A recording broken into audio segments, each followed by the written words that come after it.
Il ne reste plus rien de ces chênes centenaires. Au loin, les machines abattent les arbres à la vitesse grand V, sous la surveillance du drone de la gendarmerie, 20 hectares au total, devant des riverains impuissants. On essaye de l'empêcher, mais avec toutes les forces de l'ordre qui sont là, pas moyen.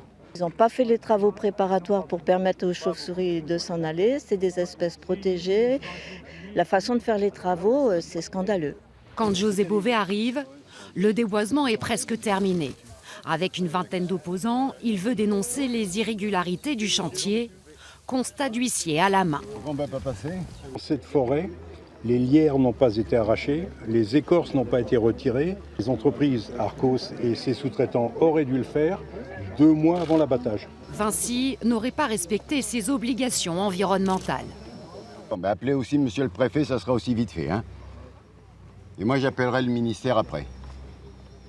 Et à un moment, ça devient du grand n'importe quoi. Dialogue de sourds avec les gendarmes mobiles. Ils ne passeront pas non plus cette fois. On voit bien d'où est la violence. La violence, ce n'est pas ceux qui s'opposent à un projet comme celui-ci. La violence, c'est ceux qui veulent imposer ce projet coûte que coûte, malgré le refus des personnes. Une course contre la montre, où les opposants perdent un peu plus de terrain chaque jour. Pendant le rassemblement à Vendenheim, l'alerte est donnée à Kolbsheim. Les machines sont déjà à la ZAD, comme en témoigne cette fumée qui s'échappe. Leur dernier espoir, le rendez-vous en urgence au ministère de la Transition écologique jeudi matin.